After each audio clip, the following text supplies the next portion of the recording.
জয় যিশু, praise the Lord. আমরা আরেকটি বার সুন্দর সকালে নতুন ভিডিও নিয়ে চলে এলাম। আর এই ভিডিওতে আমরা আজকের বাক্য নিয়ে আলোচনা করব। প্রত্যেক দিন সকালে প্রভু যে আমাদেরকে বাক্য দান করছে সেই বাক্য আমরা দেখব।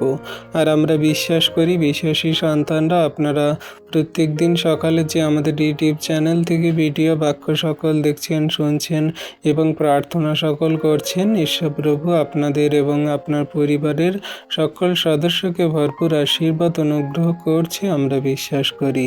তো আসুন বিশ্বাসী সন্তানরা, আমরা বাক্য নিয়ে আলোচনা করার আগে একটি ছোট্ট প্রার্থনা করি আর তারপরে বাক্যে আসছি। আমাদের ইউটিউব চ্যানেলে যে সমস্ত নতুন বিশ্বাসী সন্তানরা আছেন, অবশ্যই আমাদের চ্যানেলটিকে সাবস্ক্রাইব করে পাশে থাকবেন আর ভিডিওটি শেয়ার করবেন, যাতে সবাই নতুন নতুন ভিডিও দেখতে পায় এবং আপনারাও দেখতে পান। তো আসুন আমরা প্রভুর কাছে নত হই আর একটা বিনতি প্রার্থনা করি সবাই মিলে। পবিত্র মঙ্গলময় পিতা প্রভু যীশু, তোমায় ধন্যবাদ, তোমার প্রশংসা গৌরব করি। পিতাগো, তুমি মহান দয়ালু কৃপাময় ঈশ্বর পিতা, জীবন্ত জাগ্রত প্রভু।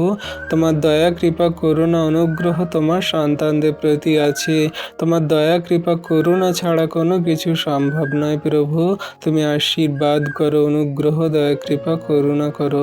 আজকের এই দিনের ভার প্রভু তোমার হস্তে চরণ তলে দিই। প্রভু, যত সন্তানরা তোমার এই ভিডিও বাক্য প্রার্থনা সকল দেখছে শুনছে, তুমি তাদের আশীর্বাদ করো প্রভু। তাদেরকে তুমি বাক্যের জ্ঞান দাও। তুমি তাদেরকে এই মুহূর্তে আত্মিকতার বাক্য সকল বুঝতে সাহায্য করো।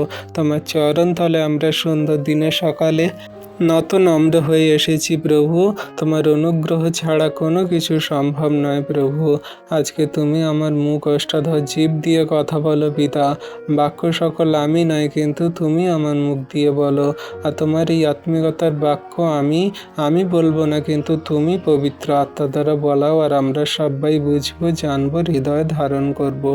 প্রভু গো, তুমি আমাদের ফোন মোবাইল নেটওয়ার্কগুলোকে সুন্দর রাখো, ঠিক রাখো। আমাদের ইউটিউব চ্যানেলকে ঠিক রাখো। আমাদের এই সভার সঞ্চালন তুমি নিয়ন্ত্রণ করো। শয়তান দিয়াবল মন্দতা থেকে দূরে রাখো, অনুগ্রহ করো। ধন্যবাদ পিতা, পুত্র, পবিত্র আত্মা। ধন্যবাদ প্রভু যীশু। সকল ধন্যবাদ, প্রশংসা, গৌরব আমাদের উদ্ধারকর্তা, ত্রাণকর্তা, জীবনদাতা, মুক্তিদাতা যীশু খ্রিস্ট তোমার পবিত্র মধুর নামেই বিনতি প্রার্থনা চাইলাম। তুমি আমাদের প্রার্থনা দেখলে, শুনলে আর হ্যাঁ আমেন বলে উত্তর দিলে। হ্যাঁ আমেন। তো আসুন বিশ্বাসী সন্তানরা, এবারে আমরা আমাদের টপিক, আমাদের আলোচনায় বিষয়বস্তুতে আসি। আজকের আমাদের টপিক, বাইবেল অনুসারে ঈশ্বর আমাদের সাথে বিভিন্ন উপায়ে কথা বলেন। আমেন। তো এই বিষয় নিয়ে আমরা আজকে দেখব যে বাইবেল থেকে ঈশ্বর প্রভু যে বাক্য সকল আমাদেরকে দিচ্ছে, বা বাইবেল অনুসারে প্রভু আমাদের সঙ্গে কি কি বিষয়ে কেমন উপায়ে কথা বলে আমরা দেখব বা জানব।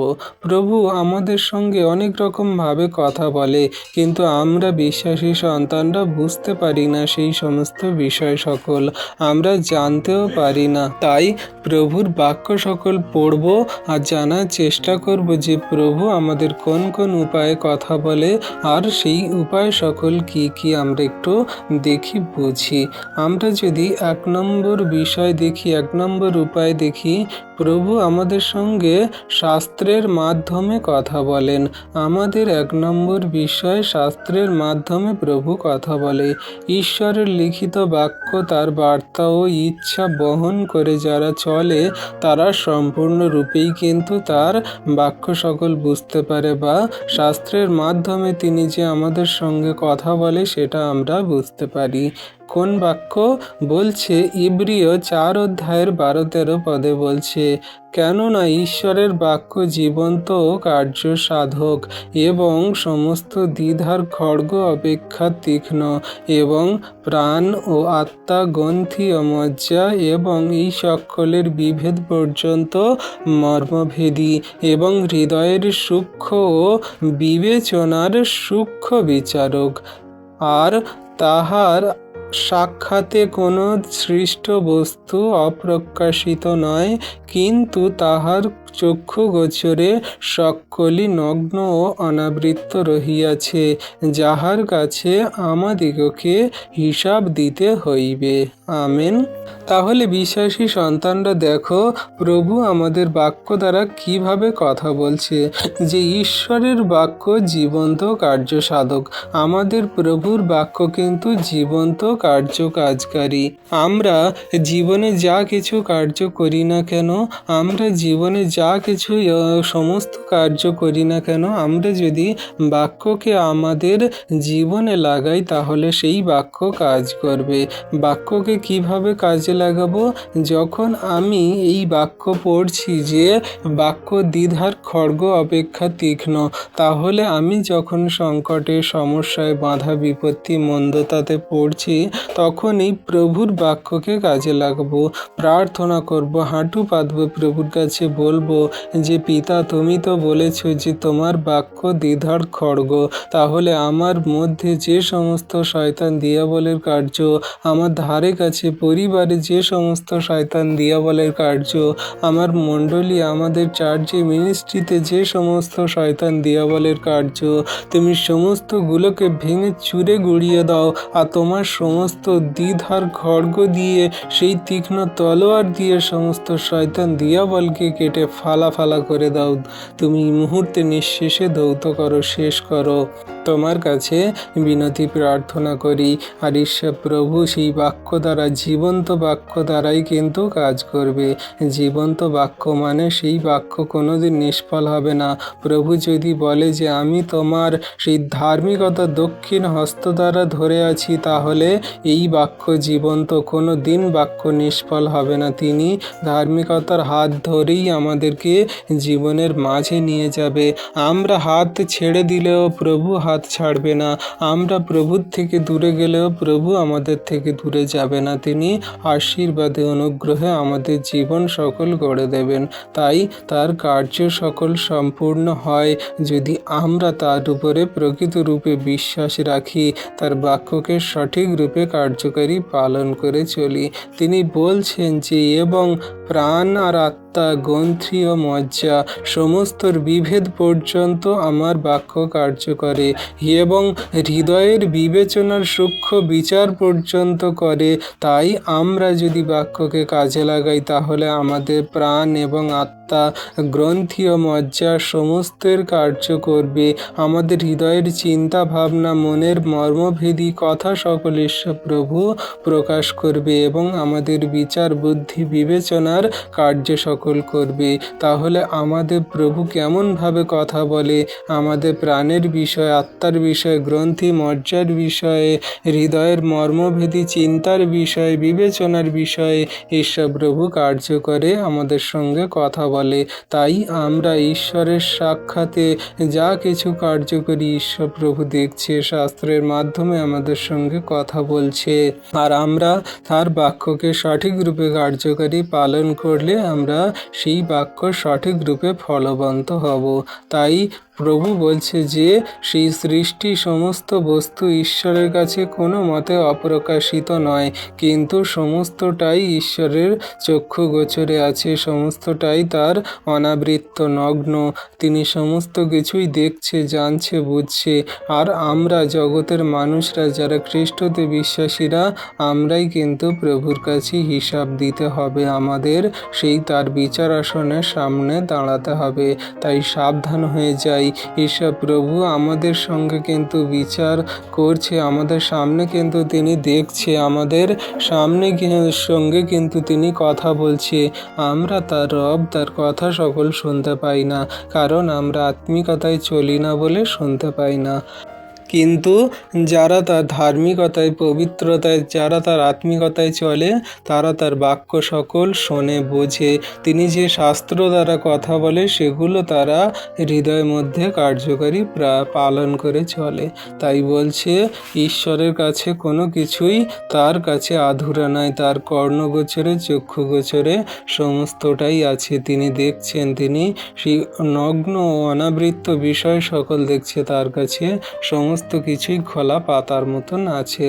তাই বিশ্বাসী সন্তানরা আমরা শাস্ত্র দ্বারা প্রভুর কাছে জানলাম যে তিনি আমাদের চক্ষু গোচরে, তিনি সমস্ত কিছুই দেখছেন, তার কাছে সমস্ত কিছুই নগ্ন মানে খোলা, তার কাছে সমস্ত কিছুই অনাবৃত, তিনি সমস্তটাই দেখছেন, আশীর্বাদও করছেন। আমরা বিশ্বাস করি যীশু নামেতে।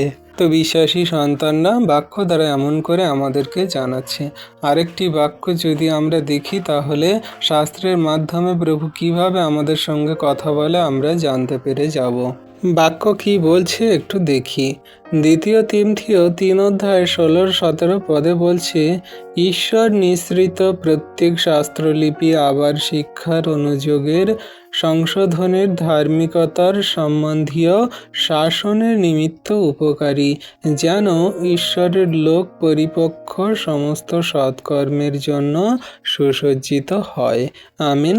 তাহলে দেখো বিশ্বাসী সন্তানরা বাক্য কত সুন্দর রূপেই আমাদেরকে জানাচ্ছে। এখানে বলছে ঈশ্বর নিঃসৃত প্রত্যেক শাস্ত্রলিপি আবার। তাহলে আমাদের যে ঈশ্বরের যেই শাস্ত্রলিপি, এটা কিন্তু এই যে মানে বাক্য, এই যে বাইবেলের শাস্ত্রলিপি, এটা কিন্তু কোনো রকম মানুষের নয়, এটা ঈশ্বরের নিঃসৃত। ঈশ্বরের নিঃসৃত মানে কি বুঝতে পারছি? ঈশ্বরের নিজ মুখে যেটা বলেছেন সেটাই। এখানে কোনো মানুষের গল্প কথা নয়, এখানে মানুষের কোনো রকম গল্প কথা বানিয়ে বলেনি। তাহলে আমরা এই যে বাইবেল পড়ি, বাইবেলের বাক্য সকল দেখি, এগুলো সম্পূর্ণ ঈশ্বরের বাক্য বা ঈশ্বর থেকেই বলা বাক্য। তাহলে আমরা যখন বাইবেল পড়ি তখন ঈশ্বর প্রভু আমাদের সঙ্গে কথা বলে। আমরা যখন শাস্ত্র নিয়ে আলোচনা করি তখন ঈশ্বর প্রভু আমাদের সঙ্গে কথা বলে, যাতে আমরা তার সমস্ত বাক্য বুঝতে পারি, তার সমস্ত কথাকে বুঝতে পারি, তার সমস্ত আত্মিকতাকে আমরা বুঝতে পারি।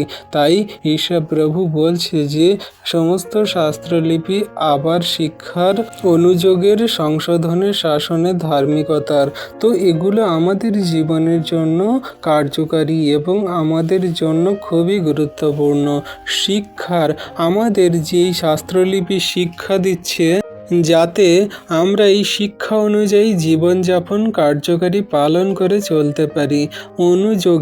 অনুযোগ করা হচ্ছে মানে বাক্য আমাদেরকে অনুযোগ করে। অনুযোগ করা মানে শাসন করে। বাক্য আমাদেরকে সেই অনুযোগের দ্বারা জানায়, আমাদেরকে হ্রাস দেয়, আমাদেরকে বকে, আমাদেরকে বকুনি দেয় যে না, তুমি এই ভুল কাজ করো না, তুমি এই সমস্ত মন্দ পথে চলো না, এটা তোমার জন্য ঠিক নয়। তো বাক্য আমাদের কথা বলে, মানে প্রভু আমাদের সঙ্গে কথা বলে, ঈশ্বর প্রভু আমাদের সঙ্গে কথা বলে আমাদের এই অনুশাসন করে, তো অনুযোগ করে। এগুলো আমাদেরকে বুঝতে হবে।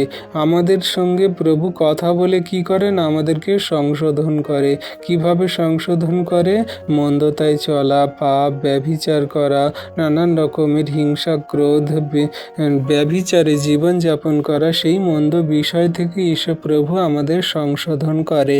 আমাদের মধ্যে ভুল আছে, সেই ভুলটাকে ঈশ্বর প্রভু ধরিয়ে দেয় যে তুমি এটাকে সংশোধন করে নাও। তুমি মানুষকে সেবা দিচ্ছ কিন্তু তোমার মধ্যে রাগ আছে। তুমি মানুষকে প্রেম করো কিন্তু পূর্ণরূপে প্রেম করো না, তার খারাপ দৃষ্টিতে দেখছো, খারাপ মন্দভাবে প্রেম করছো। তো এমনি করে আমাদের যে সমস্ত ভুলগুলো, মন্দগুলো আছে, সেগুলো সংশোধন করার জন্য প্রভু আমার সঙ্গে কথা বলে, আমাদের সঙ্গেই কথা বলে। ধার্মিকতা আমাদের ধার্মিকতা দান করে, যাতে আমি ধার্মিক হই, যাতে আমরা প্রভুর সমস্ত পথে তাকে সামনে রেখে জীবনযাপন করি। কোনো রকম জগতের মন্দ বিষয়গুলো না আমরা অ্যাট্রাক্ট করি, অ্যাকসেপ্ট না করি, কিন্তু ঈশ্বর প্রভু যে ধার্মিকতা সেটাকে আমরা গ্রহণ করি আর শাসনের নিমিত্তে উপকারী যাতে হই, যাতে ঈশ্বর প্রভু আমাদেরকে শাসন করেন, শিক্ষা দেন, আমাদের সংশোধন করেন, অনুযোগ ধার্মিকতা দান করেন। আর এটাই আমাদের জন্য সেই শাসনের নিমিত্ত উপকারী, যাতে আমরা আর মন্দতায় না চলি। কোনো বাবা তার সন্তানকে যদি না সঠিক শিক্ষা দিয়ে ছোট থেকে বড় করে, তাহলে সেই সন্তান বড় হয়ে কিন্তু মন্দ হবে বা মন্দভাবেই কিন্তু জীবনযাপন করবে। তাই ঈশ্বর প্রভু আমাদেরকে কথা বলে আমাদেরকে এটাই জানাচ্ছে যে আমার এই মুখনিসৃত বাক্য সকল আমি তোমাদেরকে বলছি, তা শিক্ষার, অনুযোগের, সংশোধনের, ধার্মিকতার সম্বন্ধে শাসনের জন্য তোমাদের নিমিত্ত শিক্ষা বা তোমাদের জীবনের জন্য গুরুত্বপূর্ণ। এটাকে তোমরা ফলো করো, কার্যকারী এবং সমস্ত সৎকর্মের নিমিত্ত সুসজ্জিত হও, যাতে কোনো মতে তোমরা শয়তান দিয়া বলে মন্দতা প্রলোভনে না পড়ো। তাই বলছে 17তে যে যেন ঈশ্বরের লোক পরিপক্ষ সমস্ত সৎকর্মের জন্য সুসজ্জিত হয়, যা 2 তিমথিয় 3:17 এটা জানাচ্ছে। তো আমাদেরকে অবশ্যই এই ঈশ্বরের লোক যারা আমরা, মানে যারা খ্রিস্টের পথে চলছি, বাক্য সকল ফলো করছি, তিনি আমাদের ঈশ্বরের লোক বলে সম্বোধন করছেন সাধু পৌল। তাই এখানে আমাদেরকে জানাচ্ছে যে আমরা যাতে নিজেদেরকে সংশোধন করি, যাতে ধার্মিকতায়, পবিত্রতায় চলি। আর আমরা যেন ঈশ্বরের লোক, আমরা যে ঈশ্বরের লোক এটা আমাদেরকে জানাচ্ছে সেই সাধু পৌল, যে তিমথিয়কে বলছে যে ঈশ্বরের লোক যাতে পরিপক্ক হয়। মানে আমাদেরকে ঈশ্বরের লোক করা হচ্ছে যারা আমরা প্রভুর বাক্য, আজ্ঞা, শিক্ষা সকল পালন করে চলছি। তাহলে আমরা কত গুরুত্বপূর্ণ যে ঈশ্বরের দৃষ্টিতে আমরা ঈশ্বরের লোক হয়ে গেছি, তার সন্তান হয়েছি। আর আমরা যেন সমস্ত সৎ কর্মের জন্য সুসজ্জিত হই, সেই শাস্ত্রলিপি আমাদেরকে জানানো হচ্ছে, বলা হচ্ছে, আমাদেরকে সংশোধন করা হচ্ছে, অভিযোগ করা হচ্ছে, অনুযোগ করা হচ্ছে, আমাদের ধার্মিকতার শিক্ষাদান দেওয়া হচ্ছে। এগুলো আমরা যাতে সৎ কর্মের জন্য সুসজ্জিত হই। সৎকর্ম কি না? প্রভুর গ্রহণযোগ্য কার্য, যেটা তিনি আমাদের জীবনের জন্য দিয়েছেন। আর আমরা সেই সর্বোপরি সেই কাজটাই করব, যে জগতের জাতির জাতি মানুষের কাছে যাব আর পিতা, পুত্র, পবিত্র আত্মার নামে ব্যাপ্তিস্ম দেব। যা প্রভু আমাদেরকে বাক্য দ্বারা শিখিয়েছে, জানিয়েছে, তা তাদেরকে জানানো, শেখাবো। তো এমনি করে আমরা যদি প্রভুর কার্য সকল করি বা বুঝি, তিনি যে আমাদের সঙ্গে কথা বলছে সেটাও আমরা বুঝতে পারবো। কারণ প্রভু কোনো রকম মানুষের মতো এমনি করে কথা বলে না, কিন্তু আমাদের সঙ্গে তিনি বাক্য দ্বারাই কথা বলে। আমরা যেমন প্রভুর কাছ থেকে শুনতে চাই, তেমন তিনি বাক্য দ্বারাই আমাদের সঙ্গে কথা বলে যিশু নামেতে। তো বিশ্বাসী সন্তানরা, এই বাক্য খুবই গুরুত্বপূর্ণ, যেন আমরা এই বাক্যকে সঠিক রূপে জীবনে কার্যকারী পালন করে চলি। এবারে 2 নম্বর বিষয় দেখব যে প্রভু আমাদের সঙ্গে কিভাবে কথা বলে। পবিত্র আত্মার মাধ্যমে প্রভু আমাদের সঙ্গে কথা বলে। যে পবিত্র আত্মা আমাদের মধ্যে প্রেরণ করা হয়েছে, সেই পবিত্র আত্মা আমাদের মধ্যে দিয়ে কথা বলে, আশীর্বাদ করে। আত্মা আমাদের পথ দেখান, সান্ত্বনা দেন এবং সত্য ও পাপ সম্পর্কে আমাদের সচেতন করেন। তো সেই পবিত্র আত্মার মাধ্যমে ঈশ্বর প্রভু কথা বলেন। আমরা যদি বাক্য দেখি, যোহন 16:13, এখানে কি বলছে? পরন্তু তিনি সত্যের আত্মা যখন আসিবেন, তখন পথ দেখাইয়া তোমাদিগকে সমস্ত সত্য ঘটনা জানাইবেন।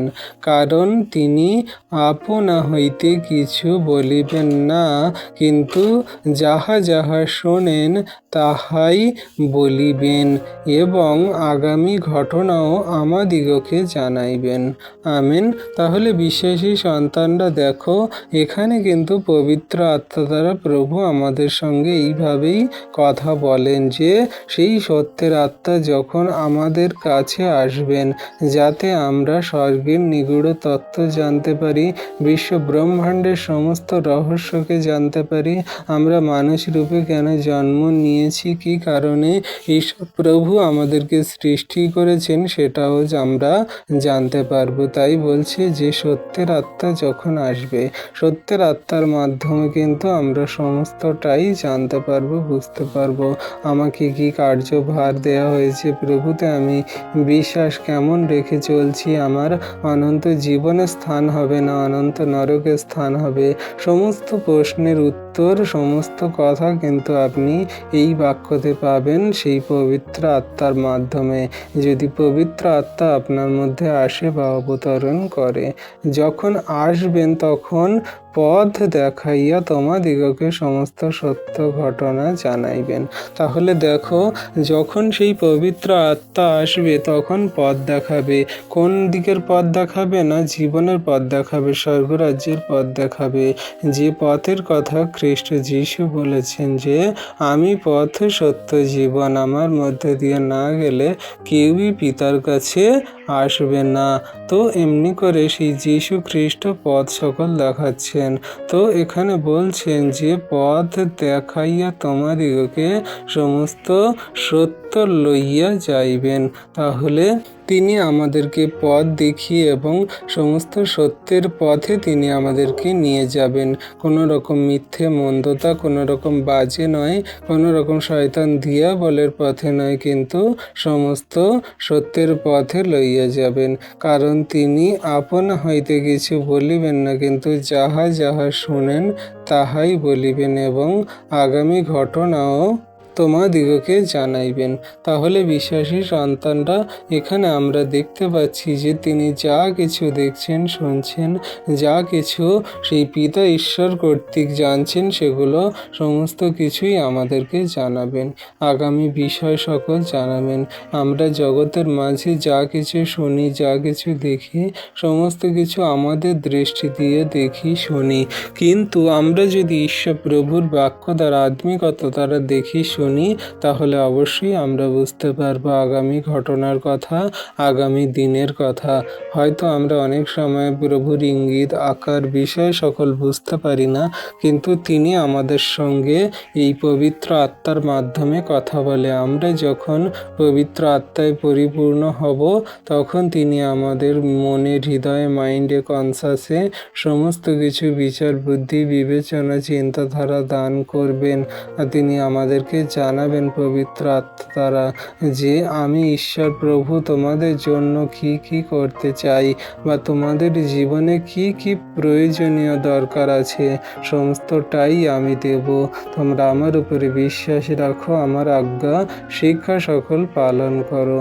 তো এমনি করে আমরা দেখি যোহন 16 অধ্যায়ের 13 পদের মধ্যে দিয়ে ঈশ্বর প্রভু তার সত্যের আত্মা দ্বারা সন্তানদেরকে জানাচ্ছে। আপনি সত্যের আত্মার জন্য অবশ্যই প্রভুর কাছে প্রার্থনা করুন বা করবেন, কারণ এই সত্যের আত্মা যখন আমরা প্রভু যিশুকে জানি বা বিশ্বাস করি তখনই চলে আসে।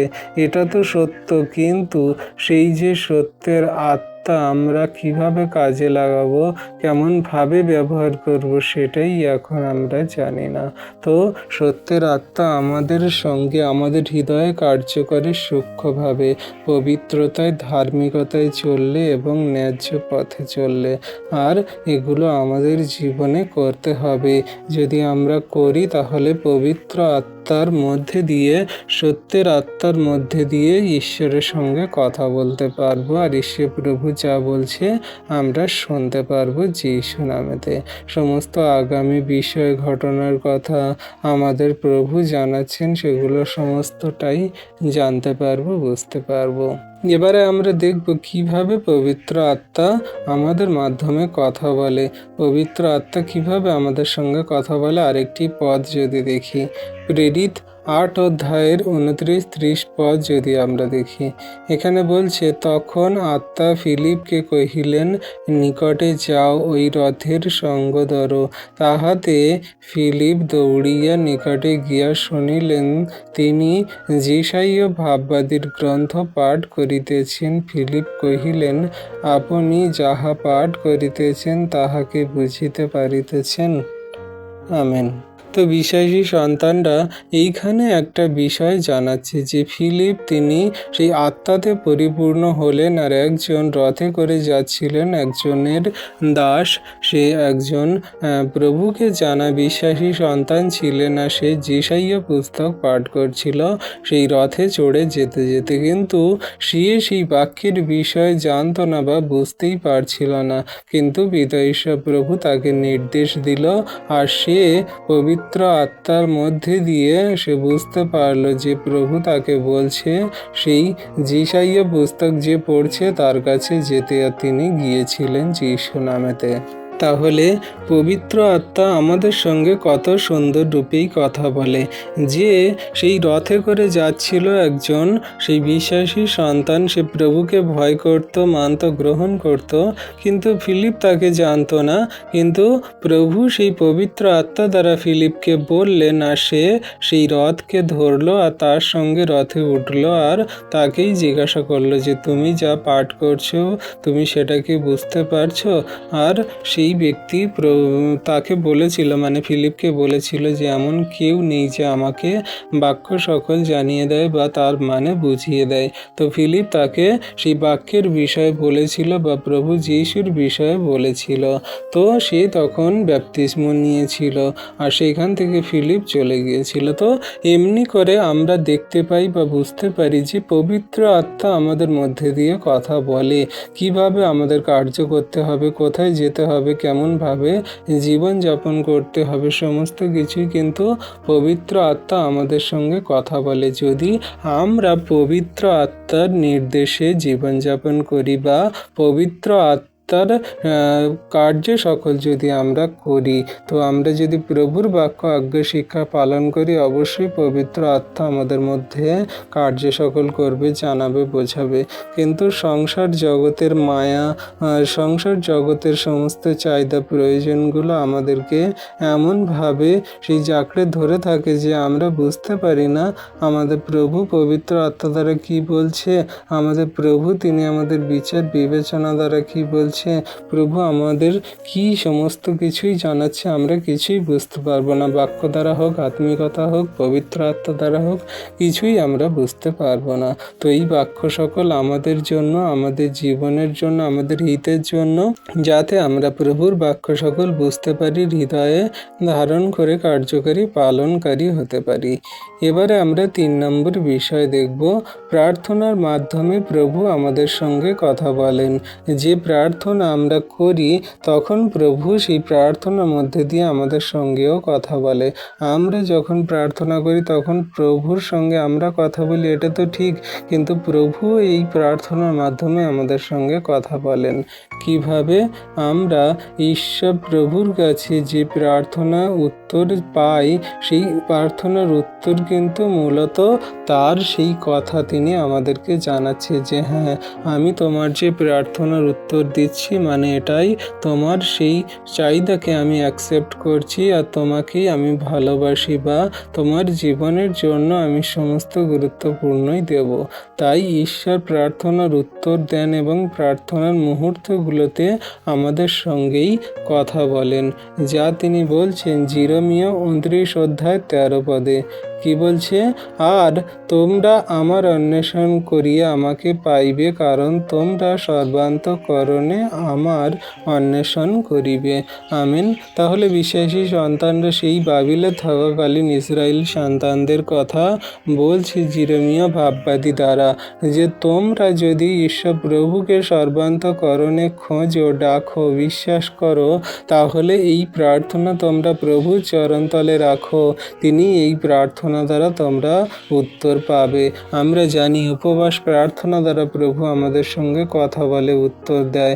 আমরা জানি আমরা এমনি প্রার্থনা দ্বারা, জল অ্যানয়েন্টিং প্রার্থনা দ্বারা, তেলের প্রার্থনা দ্বারা আমরা প্রভুর কাছে প্রার্থনা করি, আর তিনি সর্বশক্তিমান পিতা ঈশ্বর প্রভু আমাদের সমস্ত প্রার্থনা যাচনা দেখে, শোনে, উত্তরও দেয়। তাই বিশ্বাসী সন্তানরা আমরা কোনো মতে না ঘাবড়াই, না উত্তেজিত হই, না ভেঙে পড়ি।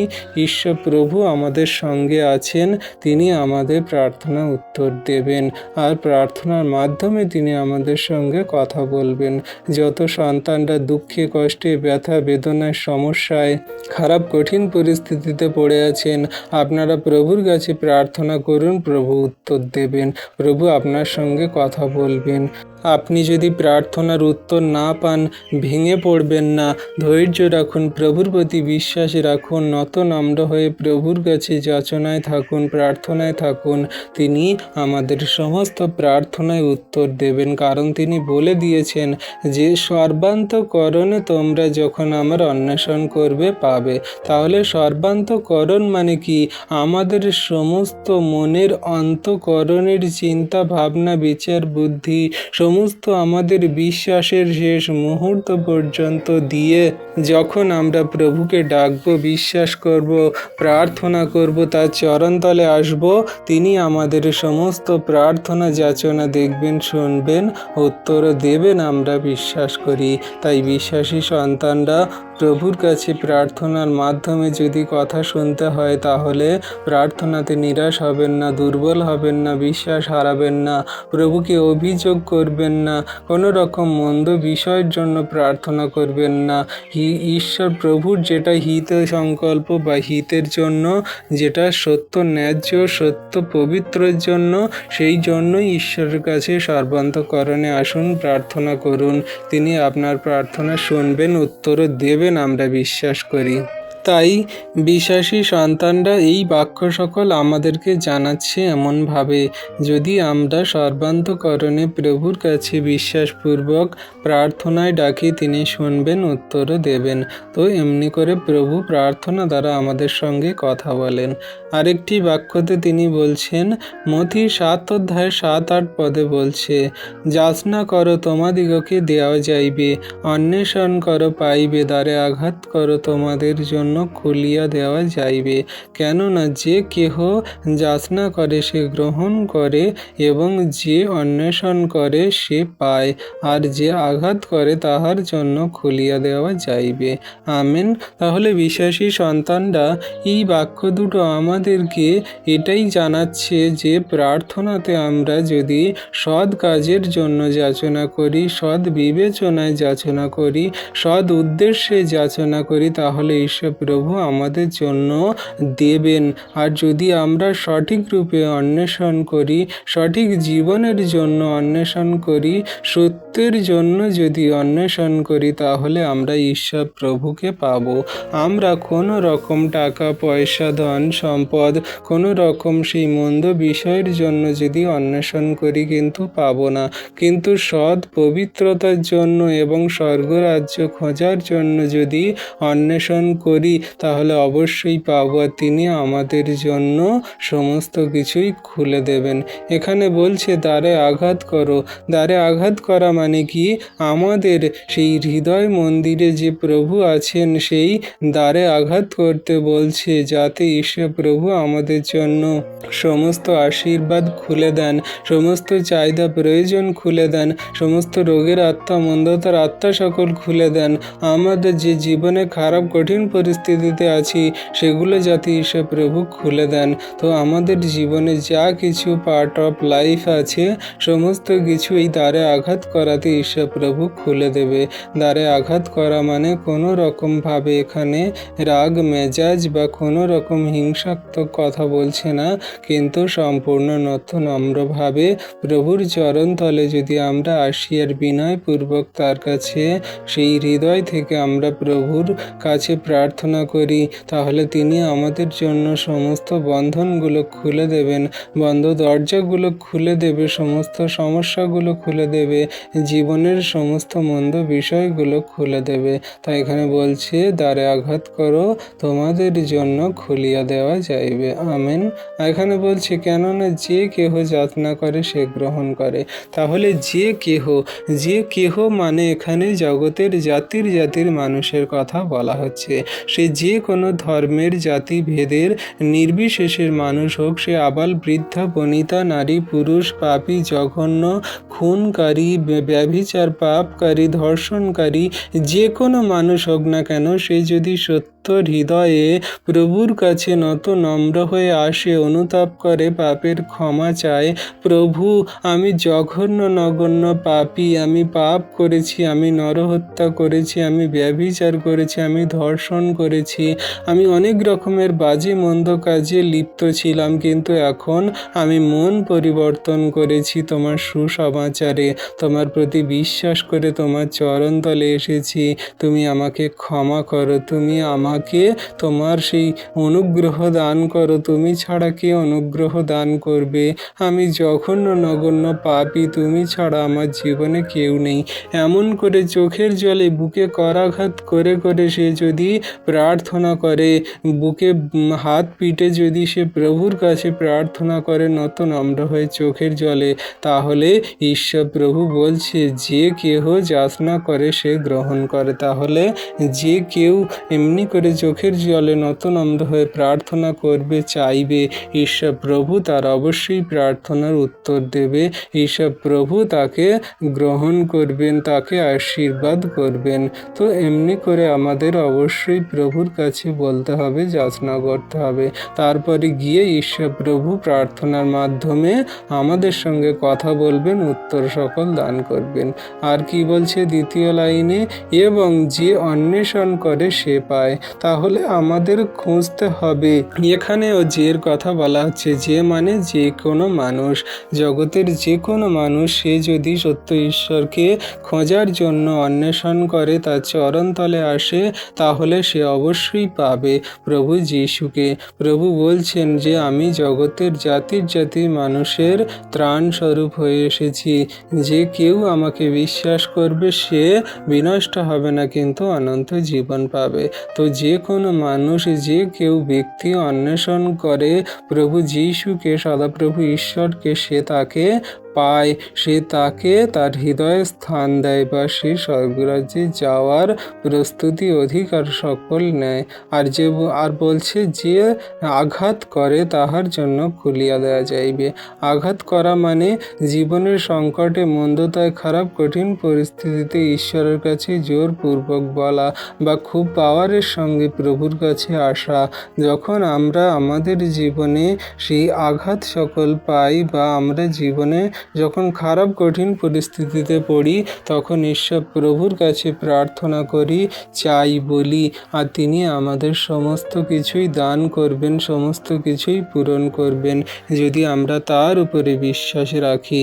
তো আমাদের আঘাত করতে হবে, আমাদের চাইতে হবে, তিনি আমাদের জন্য সমস্ত দরজা খুলে দেবেন, আর আমাকে সেই প্রার্থনার উত্তর আশীর্বাদ দেবেন। আমরা একটা উদাহরণ, আমরা স্টোরি গল্প পড়েছি, যে একজন ব্যক্তি, সে কিনা তার ঘরে খাবার ফুরিয়ে গেছে, আর মধ্যরাত্রিতে তার বাড়িতে একজন বন্ধু এসেছে, তার আত্মীয় এসছে, আর সেই ব্যক্তিটা কি করেছে, তার ঘরের যখন খাবার ফুরিয়ে গেছে, সে তার বন্ধুর কাছে গেছে, তার আরেকজন বন্ধুর কাছে গেছে, তার প্রতিবেশী বন্ধুর কাছে গেছে, গিয়ে বলছে, বন্ধু তুমি দরজাটা খোলো না, তুমি দরজাটা একবার খোলো, আমার বাড়িতে একজন অতিথি এসছে, আর আমার ঘরে কোনো কিছু নেই, তোমার কাছে যদি কোনো খাবার থাকে তুমি আমাকে দাও, যেন আমি আমার বন্ধুর খিদে মেটাতে পারি।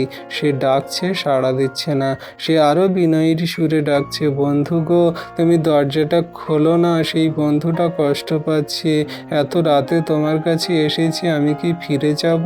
সে দরজা খুলছে না। কিন্তু যখন সেই মানুষটি দরজায় আঘাত দিয়ে ডাকবে, যে দরজায় ঠক ঠক করে ঠুকবে আর আঘাত দেবে, বলবে, বন্ধু দরজাটা খোলো, অনেক বিপদে পড়েছি, অনেক সমস্যায় পড়েছি, তুমি আমাকে উদ্ধার করো, তখন সেই বন্ধু দরজা খুলতেই বাধ্য হবে, কারণ সে বুঝতে পেরে যাবে যে দরজায় আঘাত করছে মানে কেউ তো দরজায় এসেছে, আর তার সত্যি খুব বিপদ সংকট। তো এমনি করে আমরা যখন পিতা ঈশ্বরের হৃদয় দরজায় এমনভাবে প্রার্থনা দ্বারা কড়া নাড়ব বা আঘাত করব, ঈশ্বর প্রভু আমাদের জন্য খুলে দিতে বাধ্য হবেন। সমস্ত আশীর্বাদের দরজা, সমস্ত সেই পাওয়ার দরজা, সমস্ত অনুগ্রহের দরজা, সমস্ত অনন্ত জীবনের দরজা ঈশ্বর প্রভু খুলে দেবেন, আর আমরা আশীর্বাদ প্রাপ্ত হব। কারণ ঈশ্বর প্রভু আমাদের জন্য সেই অনুগ্রহ তুলে রেখেছেন যা আমরা পেতে চাইছি। আমরা যদি সঠিক রূপে তার কাছে চাই, আমরা যদি সঠিক রূপে তার কাছে আসি, তিনি অবশ্যই দেবেন, আশীর্বাদে অনুগ্রহে পরিপূর্ণ করবেন, আমরা বিশ্বাস করি। তাহলে বিশ্বাসী সন্তানরা, এই বাক্য আমাদের জীবনের জন্য কতটা গুরুত্বপূর্ণ আমরা বুঝতে পারছি। আমাদের প্রভু এমনি করে আমাদের সঙ্গে কথা বলে। তাই আজকের আমাদের টপিক ছিল বাইবেল অনুসারে ঈশ্বর আমাদের সাথে বিভিন্ন উপায়ে কথা বলেন, আর সেই সমস্ত উপায়গুলো এগুলো ছিল: শাস্ত্রের মাধ্যমে, পবিত্র আত্মার মাধ্যমে, প্রার্থনার মাধ্যমে। এই সমস্ত বিষয় ঈশ্বর প্রভু আমাদের সঙ্গে কথা বলে। আরও অনেক বিষয় আমাদের সঙ্গে কথা বলে, তো সেগুলো আমরা অন্যান্য পরের ভিডিওতে দেখব। কিন্তু আজকের আমরা এই পর্যন্ত জানলাম যে ঈশ্বর প্রভু আমাদের সঙ্গে এই বিষয়ে কথা বলে। ঈশ্বর প্রভু আশা করি আপনাদেরকে বাক্য দ্বারা অনেক আশীর্বাদ করেছেন। আপনারা জানতে পেরেছেন ঈশ্বর প্রভু আমাদের সঙ্গে কিভাবে আশীর্বাদ করে বা কথা বলে। এমনি করেই প্রভু সকলকার জাতির মানুষের সঙ্গেও কথা বলবেন। অবশ্যই এই ভিডিও যদি আপনারা বুঝতে পারেন, ভিডিওকে আপনারা শেয়ার করবেন, জগতের মানুষকে জানতে বুঝতে সাহায্য করবেন, অন্যান্য খ্রিস্ট বিশ্বাসীকেও সত্যকে জানাতে সাহায্য করবেন। ঈশ্বর প্রভু আপন বাক্যে সকলকে আশীর্বাদ করুন। আমেন। তো আসুন বিশ্বাসী সন্তানরা, এই যে প্রভু বাক্য সকল সুন্দর দিনে সকালে দান করলো, বাক্য সকল যাতে আমরা হৃদয় অন্তরাত্মায় ধরে রাখতে পারি, কার্যকারী পালনকারী হতে পারি, প্রভুর কাছে একটা ছোট্ট বিনতি প্রার্থনা করি। পবিত্র মঙ্গলময় পিতা প্রভু যীশু, তোমায় ধন্যবাদ, প্রশংসা, গৌরব করি। প্রভু গো, তুমি মহান দয়ালু কৃপাময় ঈশ্বর, জীবন্ত জাগ্রত প্রভু, তোমার কাছে নত নম্র হয়ে এলাম। পিতা, তুমি অনুগ্রহ, আশীর্বাদ, দয়া, কৃপা, করুণা করো। তোমার বাক্য সকল আমাদেরকে জানতে বুঝতে সাহায্য করো। তুমি যে নানান রকম বিভিন্ন উপায়ে, নানান রকম বিভিন্নভাবে আমাদের সঙ্গে কথা বলো, তোমার কথা রব সকল যেন আমরা বিশ্বাসী সন্তানরা শুনতে পারি, বুঝতে পারি, সেই মতো জীবনে কার্যকারী পালন করে চলি। প্রভু, আমাদের মধ্যে সমস্ত শয়তান দিয়াবলের কার্যমন্দ বিষয়গুলো, জগতের জাগতিক চিন্তা ভাবনাগুলো তুমি দূর করো। তোমার আত্মিকতায়, পবিত্রতায় গড়ে নাও প্রভু। যত সন্তানরা তোমার এই ভিডিও প্রার্থনা বাক্য সকল দেখছে, শুনছে, পরবর্তীতে দেখবে, শুনবে প্রভু, তাদেরকে এই বাক্যের জ্ঞান দাও, বুঝতে জানতে সাহায্য করো। তোমার রব সকল শুনতে সাহায্য করো। আমাদের চক্ষু, কর্ণ, নাসিকা খুলে দাও তুমি যীশু নামেতে। তোমার রব সকল শুনতে সাহায্য করো যীশু নামেতে।